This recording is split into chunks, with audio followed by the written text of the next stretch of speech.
You're very welcome to this training session on risk assessment. We're going to look at it from a practical point of view, not overcomplicating it at all. We're going to be breaking it down into simple steps.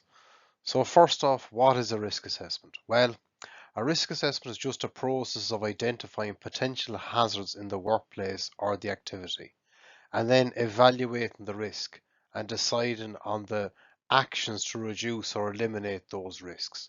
For example, someone tripping over a flex could result in an injury. Then we need to think about the level of risk. So think of the traffic light system. So green is low risk, amber medium risk, and red high risk.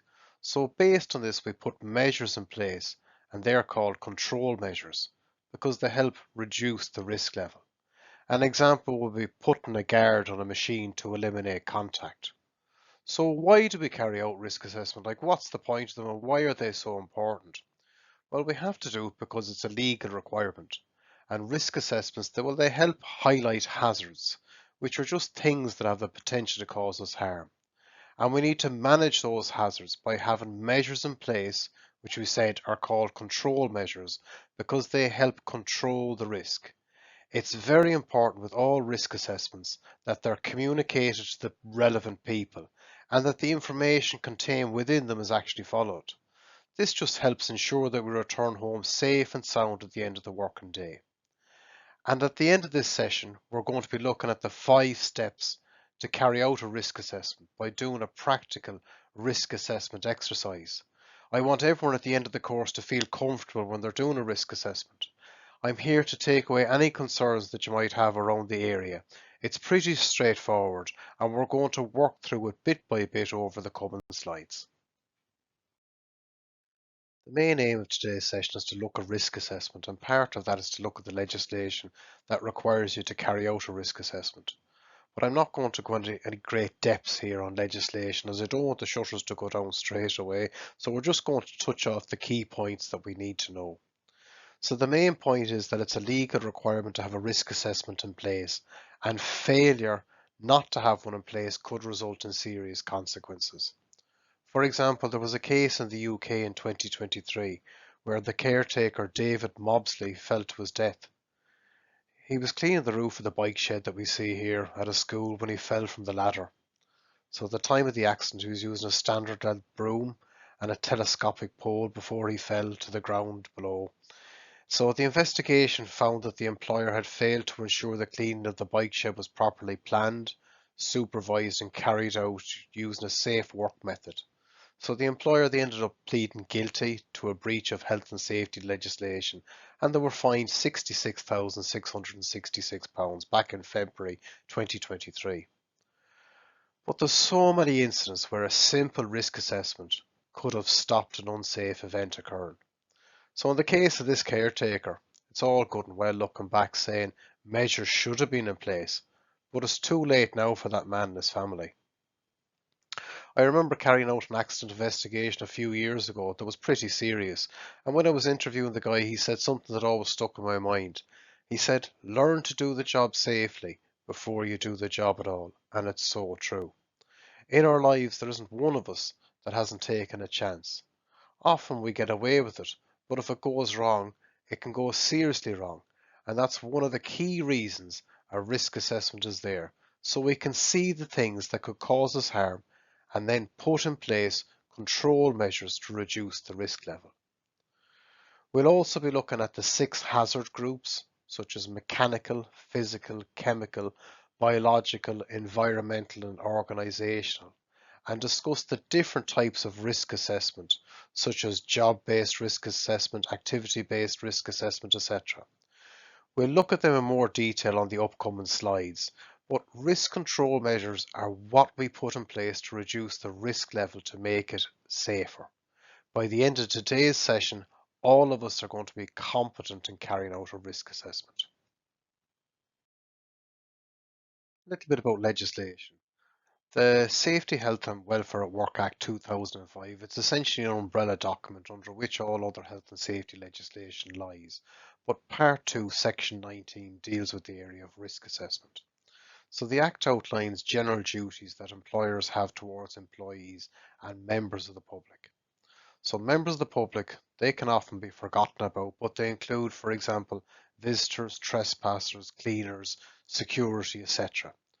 So we see here it outlines that the employer must identify the hazards, which we said earlier, a hazard is something that has the potential to cause you harm. Then you need to think about the risk level. Is it high, medium or low? And what you're aiming for is to reduce the risk as much as possible by having control measures in place. They're just simply the measures that you've introduced to make it as safe as possible. For example, if there's a trailing cable, you could redirect it around the area so it doesn't present a trip hazard. As a minimum, we need to have processes and procedures required to meet the legal requirements, such as having a risk assessment in place.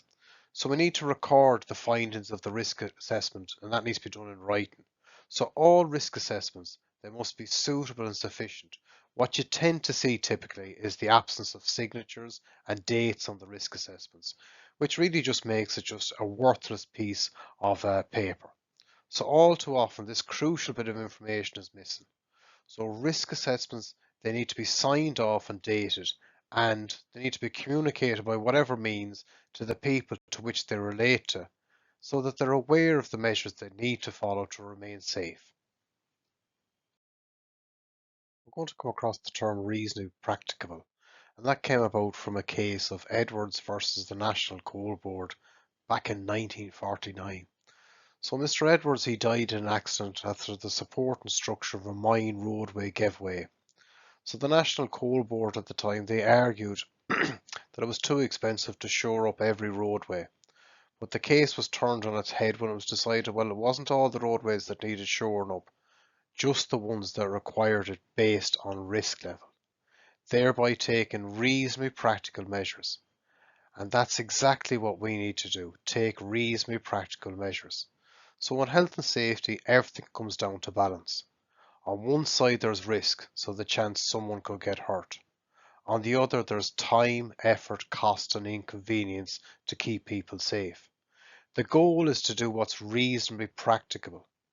So that means reducing risk as far as you can without doing things that are grossly over the top and show little reduction in risk. Safety always matters, and finding that balance is really key.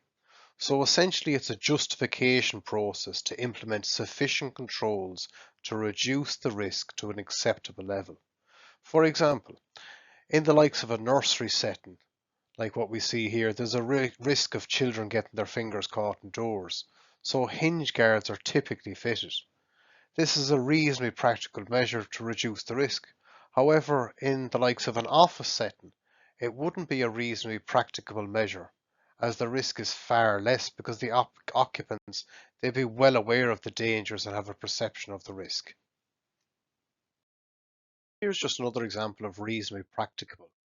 So for example, cleaning the floor, you could use a machine like a floor buffer, or you could do it by hand like we see here in the picture.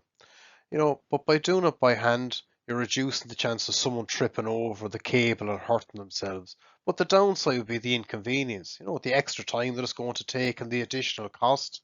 Plus the job might be the same standard as what's going to be delivered by the buffer.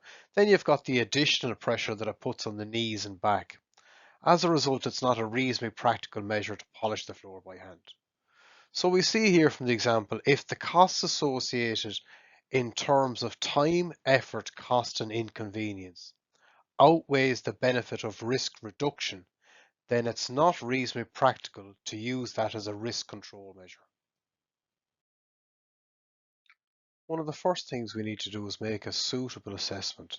So to do this, we need a little bit of background information of what exactly the job entails or the task. So what are the hazards? As we said before, a hazard is anything that has the potential to cause us harm. So the control measures are the things that we put in place to reduce the risk and ensure the findings are communicated out to the relevant people. That's so important, and to be honest, it's often overlooked, as we said earlier. It's important to consult with the person who's carrying out the task, as they're going to have key information regarding what exactly the job entails and the associated hazards.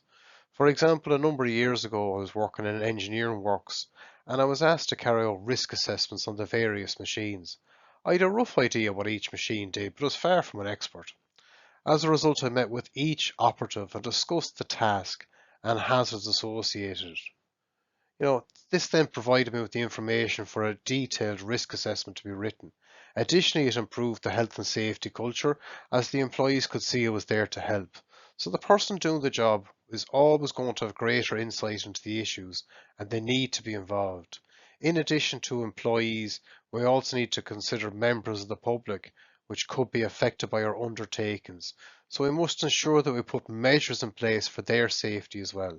For example, ensuring there's a designated restricted access zone when carrying out certain work activities. The law states that your risk assessment that it needs to be suitable and sufficient. So basically what that means is that you need to prove that you've done a thorough check, that you've dealt with the big obvious risks and the remaining risks are relatively low. You've taken reasonable precautions to keep people safe. You've thought about everyone who might be affected, such as workers, visitors, new and expected mothers, etc. We see the word significant risk in simple terms. Is it high risk, medium risk, or low risk? And are there sufficient control measures in place? In other words, did they reduce the risk to a sufficient level? So the remaining risk taken into account control measures is referred to as residual risk, in other words, the remaining risk. Also, it's very important that you involve your workers or their safety representatives in the process. As we said, those doing the jobs are always going to have a greater insight. That's the end of Module 1, just a snapshot into the area of risk assessment.